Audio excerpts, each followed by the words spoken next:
The question becomes, how do you recruit top talent from local schools? Well, stick around for today's podcast. That's what we're talking about. Let's do it. Salon owners are some of the most amazing people on planet Earth. The only problem is sometimes their hearts are so big and they give so much of themselves to their staff and guests that it creates unintended consequences. Our goal is to change the industry by elevating the way the rest of the world sees salons, spas, and barbershops and give it the credibility that it truly deserves. This is the Salon Owner Evo Revo Show. Today's podcast is brought to you by Salon Scale, allowing you to charge by what you know, not by what you feel. What's going on, guys? It's Jason and Doug. What's going on, Doug? Not much, man. Just hanging out. Just hanging out, shooting a podcast. We're not doing anything. By the way, I didn't wear my hat today. I hope you're okay. I went hatless for podcast today. I hope that's okay. But glad to have you on. I think this is the hot topic. Number one topic that's existing right now in the salon spa space is how do I recruit? How do I hire people? How can I find team members that will stick with me long term? And I know, Doug, we talk about this all the time. We've done so many trainings on hiring and on building your team. And one of the things that often comes up is what are the relationships with local beauty schools? How do you go and recruit from local beauty schools? And I think there's probably a list of 5 big mistakes that people make when they go to beauty schools. And then probably I would say, I think that the other thing is the mistake in how people hire in general that sets us up for this, I think is what I'd like to talk about today. Is that cool? Yep. Yeah.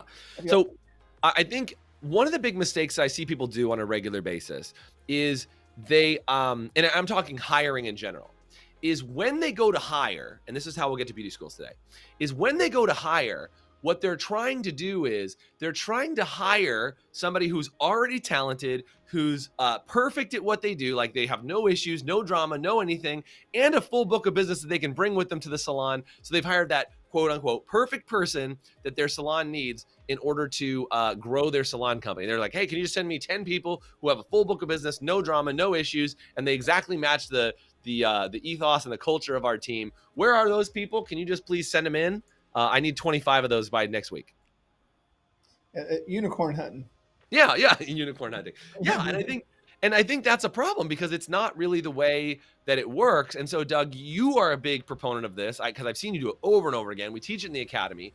Is instead of trying to buy or bribe or bring in somebody that is already perfect, you're a big fan of creating and molding people into the right players that you want to have on your salon team. Just talk about that for a second, because then that's going to get us into schools.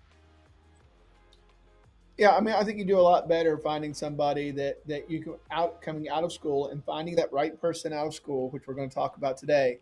Yeah. But I think as opposed to having that person that it's already been out in the world. I mean, we really won't hire anybody that's been in the asterisks. Unless they're moved here from out of town. I mean, if they move here from out of town and they seem to be, we'll give them a shot. But a local person, we found that it ends up bringing more drama into it, and sometimes that interview well, and a month or two into it, do much better bringing someone from the school, putting them in our training program, and then creating them the way that we want them to help them be as successful as possible and fit in our culture. But the trick to it is you've got to be able to find those people in the schools. You can't, and that's what we're talking about, the consistency thing. I think the big, people get the comfortable. It's like I got plenty of people, and then things happen. I mean, I don't know about other salons, but our salon, 3 people get pregnant at a time. There's never one. It's always 3. All of a sudden, you can end up where there's you holes. need 3 stylists, and you can't figure it out. Or someone moves. I mean, you never know what's going to come up. And you need to fill those spots. Yeah. And then you call the school in a panic. Hey, Judy, you're that person now. Hey, look, we're over here. We need a person that fits this. Da da da da da. Right. Who can you send us? And they call out of desperation, right? I mean, I think that really, and if we get into that, because thank you, Doug, for setting that up, is I want to get into these mistakes, but that becomes the problem, right? Is you want people from a school, but like you said, you have 3 people going on maternity leave, and mistake number 1 is calling the school in a panic only when you need people, right? That's mistake number 1 that people make when recruiting from local schools, 100%.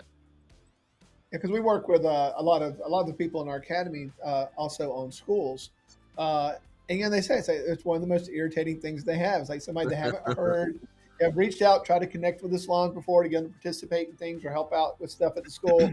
Never want to talk to them until all of a sudden I need somebody, Right. and then it's like you're here to serve me, school. So you need to find me some people. I would like to Put have out some five. people, damn it.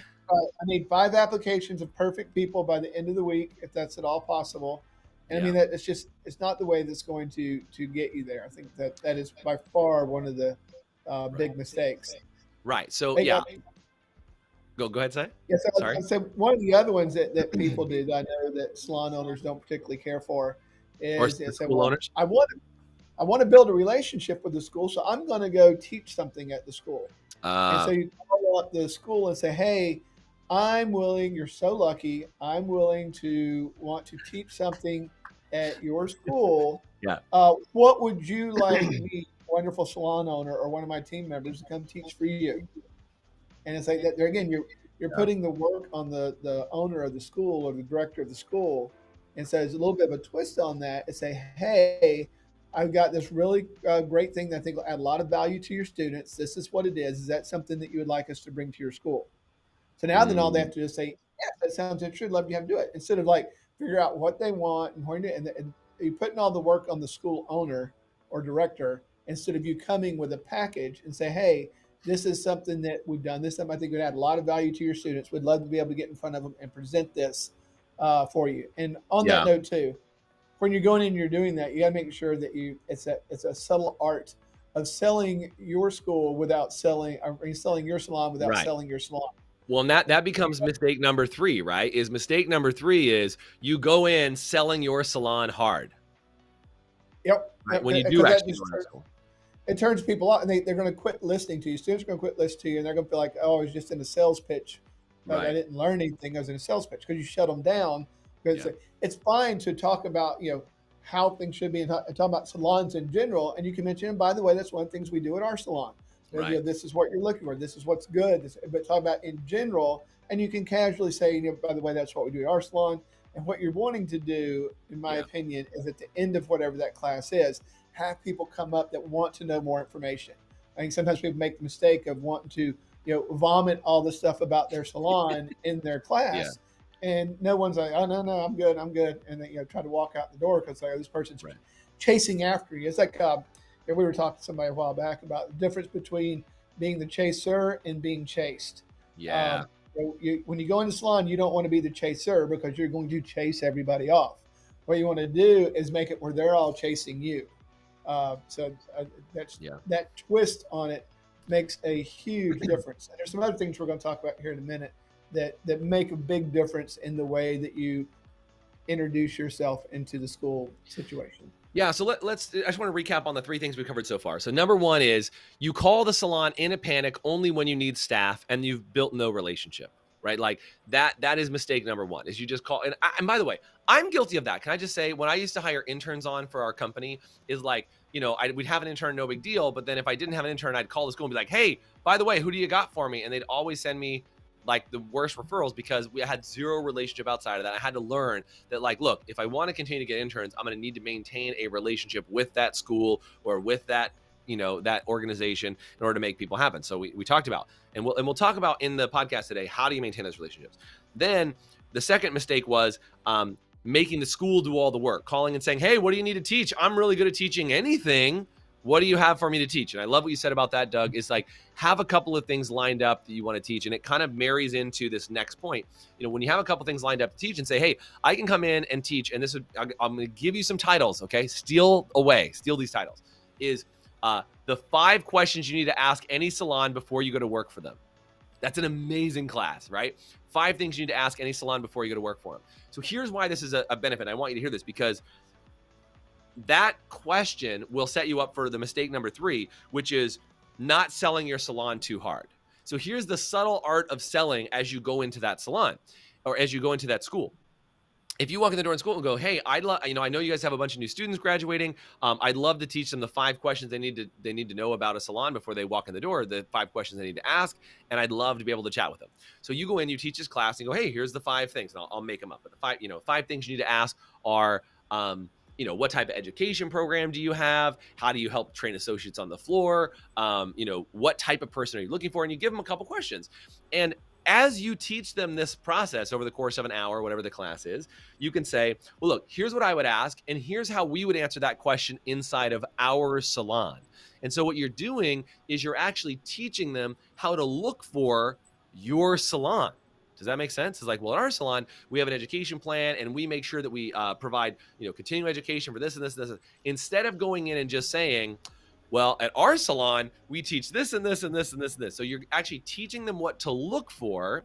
And by teaching them what to look for, you're actually teaching them, at least for those that are interested in working for you, how to find your salon. And what'll happen is this, is at the end of that class to say 5 things of what to look for, people are going to go, wow, it sounds like it'd be really amazing to work at your salon. Hey, Doug, I know you just taught that class on 5 things to look for. What does it take to apply to work at your salon, and how does that whole process work? Because I might be interested in checking you guys out in the future. And instead of you calling them in a panic and worried about like, who do they have? They're now wanting to audition to come and work at your salon because you've been seen as an authority. You've given them a tool that works. And this is really important.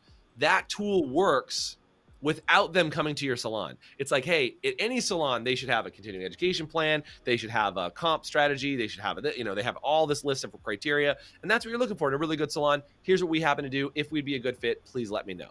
So do you notice how that's like a subtle sale? And by the way, do me a favor, guys, in the chat, if you're learning a lot right now, say learning. And if you like this idea of this subtle positioning that gets people to audition, do me a favor, write subtle or audition in the chat, because you don't need to go into a salon or going to a school. I keep saying school and salon interchangeable. You don't need to go into a school and pitch yourself hard. Our salon is the best to work at in town because of blah, blah, blah, blah.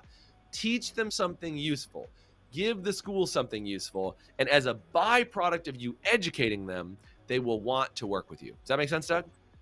Yeah, I think so. One of the things like it's like a deflection sell. So where you're trying to say, look, these are things that there's several salons in this area, not a whole lot, but you want to make sure you're picking the right one. You're not saying we're the only one that does this. I can probably think of 5 salons that do something similar to this, and you need to find out which one of those is going to be a good fit for you. So you're selling the idea of the way you've got your set up, and saying yes, others, we can't hire everybody, so but we do want you to be the one that's going to set you up to give you the most success. So if you watch how it is, like, we can't hire you, we may not be able to hire you. It's there again, I'm turning myself into the one being chased instead of the one chasing. So good. Make sure you flip that around so that they're like, oh, you want them coming to you, not feeling like you're chasing them down the road. Yeah. So we got to take a break in just a second. I want to say one more thing before we go to the break about this idea of asking these questions. And I love what you said, Doug, about the deflecting. We do that a lot. And I'll say it right now, and I genuinely mean it. This is not a sales tactic. This is like, look, at the High Performance Salon Academy, we help a lot of different salon owners to grow, but we're not perfect for everybody. Like, can I just be really clear? And Doug, you know this. We have clients that we know we're not good for. Like, we just know if they come in our world, it's like oil and water, and we should walk the other way. But we're right for a lot of different clients. And so we just encourage you to find some coaching, some help, some support, and get some help with your salon, because if you're just doing it on your own, that is a bigger problem than getting no help at all. So notice, even as I'm saying that, and I genuinely mean it, is like, we're not perfect for everybody.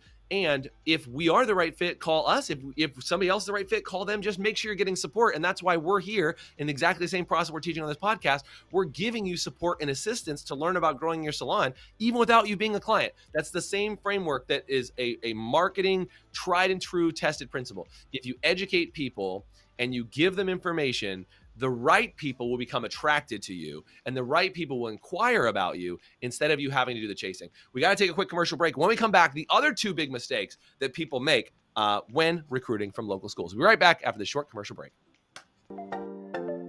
Hey, HPSA listeners, let me ask you this. Are you tired of not knowing what your hair color is costing you on every appointment and watching it chew up your profit? Well, with Salon Scale, we take the guesswork out for you. Using a mobile app paired with a Bluetooth scale, Salon Scale will tell you exactly what your color is costing you on every bowl mix down to the gram. As you mix, Salon Scale will also digitally store your formulas and track how much product is being used in real time, so you can manage your inventory, cover your expenses, and generate more profit in your salon. Use promo code HPSA10 to get 10% off an annual subscription. Salon Scale, the new standard for mixing color. Welcome back. We're chatting right now about what are the 5 biggest mistakes that salon owners make when recruiting from local schools. And we talked about the biggest mistake, which is that they try and when recruiting, the biggest mistake when recruiting is they try and find somebody that's already ready to go versus have a plan to launch people from beauty schools. And Doug, you've said over and over again, one of the best things you guys do is you have a plan to develop new talent to move into amazing talent that worked with you for a long term, as opposed to trying to like bring in somebody who's already got their own book of business. I see it happen all the time. People are like, if I just hired 5 new incredible stylists, I'd have an amazing salon and it'd be fantastic, until they leave and go work for another salon company. So when you train people up from scratch and you are the training organization, you will have a better flow. Just to recap what we're talking about, if you're just tuning in, is number 1, people call schools in a panic saying, hey, I need people. Number 2 is they call and say, what do you want me to teach? Because I'm an incredible teacher. I'll teach anything, as opposed to having a specific thing that you can teach. And then thirdly, you sell the salon too hard. You walk in the school and you just say, our salon is amazing. You should come to work for us.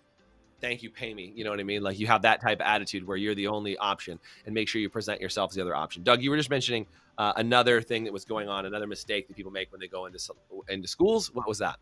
And so, I mean, I think it's a really good idea as the owner or have people on your lead team go in and get services at the school. Yeah, But that's a great point. Is go in Yeah. and like audition talent that way and like see how and you'll be able to observe not only the person who's getting a service done, but the those around. And what service do you recommend as an easy service? You're probably not going and getting a color from a brand new student. What service would you recommend? No, I mean, like going and getting a blowout or going and getting a pedicure, things that aren't going to be a haircut and a color. Yeah, it's a little tougher. You can make your call on that. But I think the problem with that is there's a way to do it and a way not to do it. The way not to do it is that you call and say, hey, this is Doug Campbell. I own the Penton House Salon and Day Spa, and I want to come in and get an appointment with your best person.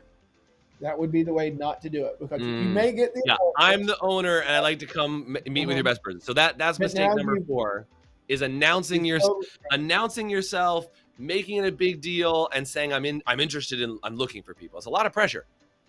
Right, yeah, because now you freaked out the person that is going to be doing your service, and it's going to you got a bad taste with whoever you booked the appointment with too. And you're like, this person think they are.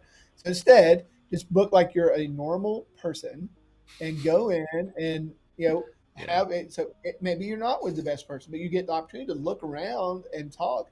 And the thing is, you start talking to that person about them, asking them questions, building that rapport with them. Who you are as a salon owner is going to probably come up in the conversation somewhere, which is perfectly fine when it comes up that way, as opposed to you announcing it. So, but having to go in there, it's not about me. It's not about recruiting. It's just about, what do you love about this? Tell me your story. Why are you getting into hair? What are you hoping to get out of it? And just build that story with them, with that thing. And students need people to work on, and so why not go in there and let them work on you so the school feels good about it. And here's the other little secret about that, is that you're paying for the service. The school owner likes you a whole lot more because you're coming in regular and paying for services, instead of calling them up and saying, this is what I need you to do for me, Mr. Salon owner, or Miss Salon, Miss School owner, or Mr. School owner. So you're going in, your staff's going in. So now then you're good clients of the school. The people that own the school, the staff, they like you. The people there get to know you, find out you're a real person. And so any rumors they may or may not have heard about your salon is like, well, that don't seem true. I've met Doug. That's not who he is. Right. So that's a super good way of going in and getting that done. And I think, that's a great tip, man. I don't know that we've talked about that very much. I was just thinking, when I used to do a ton of work with Massage Envy, and they were always looking for therapists. And I saw, in our Facebook group for the Academy, somebody's like, I got to hire a new massage therapist.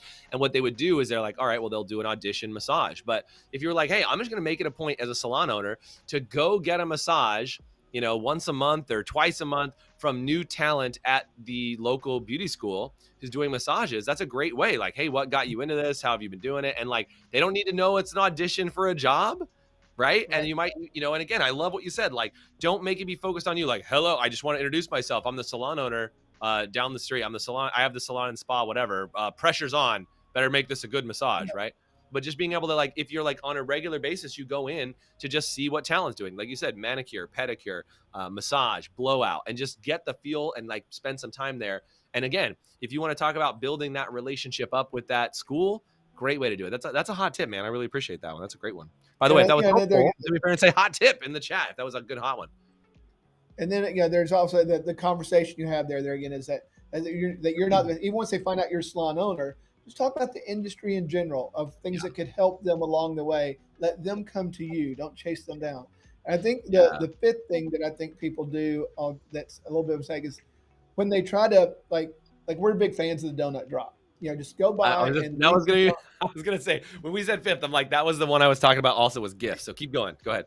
Yeah. So whenever you bring something by, because you can send lunch to them, you can send donuts, you can do a lot of these things. I mean, I know during COVID it got a little tricky, but it's definitely opened back up now. You can drop those things off, and the thing is, you drop them off with no strings attached. Yeah, that is part of that continuing thing where you just send it to build a them. relationship. We just dropped off some bagels for you. We brought coffee by. And by the way, food bribes can get to anybody. Can I just say that? Like, and by the way, just drop off some Krispy Kreme donuts, some Dunkin' Donuts, some, Noah's bagels. We're talking $20 worth of something that you can send. Yeah, massive value. So it's a no ask opportunity there. So you got to remember, so when you drop it off, here's some donuts. And by the way, I'd like to come in and try to recruit some people from your school. That's wrong. And that's the mistake there is that people say, okay, here's the thing. And then I make it an obvious bribe by saying, I'm going to give you this. And now I want this. Just put it out there. Just make somebody's day. They came in, maybe they had a bad day and they find this nice, cool donut or bagel or whatever you're going to send in there. And then, well, who did this? Oh, well, XYZ Salon dropped this off. What do they want? No. I was going to say, I've seen people take like, and I think this is okay. I've seen people take like a sticker. They've got stickers made for their salon and they'll put it on top of the Krispy Kreme box or they'll put it on there. But again, I think the important part is like the branding part is okay. And I think this is it. With branding, you want to stay top of mind. But I think what happens is like, notice this difference. One is I drop off brochures about how incredible our salon is, a recruiting brochure or something like that, versus I drop off a bunch of bagels with our salon sticker on the side of it. Right. And again, no expectation drop. Just like, hey, just want to come and give you a gift. I used to work in radio advertising, and the people who would always get to the DJs were the ones who came with food bribes. Like that was the thing, is they would come and drop off. They're like, oh, we brought you, a whole sandwich platter. We brought you Krispy Kreme donuts, whatever. And the DJs would be like, come on back, bring it back. Right. They would always say, like, bring it in. But the people who would come in, they'd come in the door and they'd be like, I want to talk to the DJ. I want to see what's going on. They're like, nope, stay back. Like, get away. Like it was this whole thing. And I think that's what people don't understand is if you can drop off, and again, it is a level of a bribe, but it's like a no expectation bribe. It's like, if you just put it on your calendar, and it's why we've done trainings on like, how do you create a calendar for going and visiting schools? Sometimes you just go and drop things off. Sometimes you go in and get services, and then sometimes you go in and teach, and you work on that cycle. And that's what it takes to build up a good relationship with a salon, or excuse me, with a school is as a salon, is you go in and you kind of have that frequency of interactions, not just like you said up front, this panic call. Right. It's about controlling the narrative inside the school, because there is a narrative about your salon. Right. So if you're doing those things, you're controlling the narrative about it. Yeah. And then, I know people just like, it's so hard for them just to drop something off without dropping off their recruiting flyer or something. It's like, don't. Like, we're hiring right now, just so you know. Right. Just drop them off and say, have a great day. Yeah, it'll go way further. Right. Buy them lunch and say, have a great day. Again, they're going to chase you instead of them feeling like they're being chased. Think about this. Valentine's Day just came up, right? Like Valentine's Day. So like if I screw up and I buy my wife flowers, right? Versus a random drop of flowers anytime I feel like it, it's a very different scenario. And like, I try to, if I see something pretty flowers, I'll grab some pretty flowers for my wife and drop them off. And she'll be like, oh, what are the flowers for? And I'm like, just because I saw them and I thought they were pretty. That goes a million miles further than like, it's Valentine's Day, here's your flowers, which I did get her for anyway. Or I screwed up, here's flowers. Right. And again, because it's like, oh, I want something. I want your forgiveness. I want your acceptance. I want whatever. But to make it on the same thing is I want staff, I want this. And by the way, I do have a 6th bonus tip on here that I know we talk about sometimes. We talk about the 5 mistakes. I don't know if this is a mistake or more of just like a bonus tip, Doug, but you've said this one before, and I think it's really powerful, is send your leadership team and staff in to go talk about your salon or interact with the school instead of just sending the owner in all the time. This is one of the tips that I think we've given out before that is super like fire, because it's one thing for you like Doug Campbell or your wife Alice to go in and say, we're the owners of Penthouse Salon, here, come check us out and do this thing, which again, we said don't go in that way. But if you had a graduate who graduated from that school and came to your salon, and they can go back into that salon and teach a class or go do the donut drops or whatever. They already know the campus, the location. They know the faculty. They can build a better relationship and are probably going to go back and be like, hey, Miss So-and-so, and hey, Mr. So-and-so, like, good to see you. I'm just dropping off the stuff from Penthouse today. I want to come in and say hi and meet some of your students. Like, they're going to have a much better relationship with that school if you have, like, ideally, it's somebody who came from that school. But if you can't have somebody who came from the school, then at least one better is one of your stylists is like, oh yeah, I work over at that salon. We just want to come drop this off. Even just helping more than the owner have a relationship with the school is have your leadership, your staff, or your graduates from that school continue to build a relationship with that local school. That is money. Like, that is a huge, huge tip that I want you guys to get. If you think that would be ridiculously powerful, do me a favor and type powerful in the chat. And by the way, I hope you guys got a lot of value out of today's show. I know I always ask, like, did you get value? Was this helpful? These conversations that we have during the podcast are just little snippets into the trainings that we do inside our regular High Performance Salon Academy. And these are like kind of quick overviews. So if you want to go in more depth and more detail and you want to brainstorm with somebody to help you grow your salon, do me a favor and drop a comment and say, I'm ready to grow in the comment section. And somebody from our team will reach out to you and we'll make sure that we can get connected with you and help you grow your salon, because we just think that there's too many people struggling to recruit right now. They're not doing it right, and we need to solve that problem. And hopefully this podcast helps solve that for you. Doug, anything you want to say as we wrap up, buddy? I think that's the thing. I think the biggest takeaway is learn how to be chased and not be the chaser. Your results will go way, way up. Yeah. Well said. So that's it. Thank you guys so much for joining us on today's podcast. Do me a favor, if you like today, stick around for other podcasts just like this. We'd love to connect with you, work with you, and help serve you if we're the right fit. Thank you so much. Have a great day. Bye for now. Later. Thanks for listening to the Evo Revo podcast. Today's podcast was brought to you by Salon Scale, allowing you to charge by what you know, not by what you feel. Please subscribe, leave us a review, and you can always get more information, including show notes and the video episodes at evorevopodcast.com.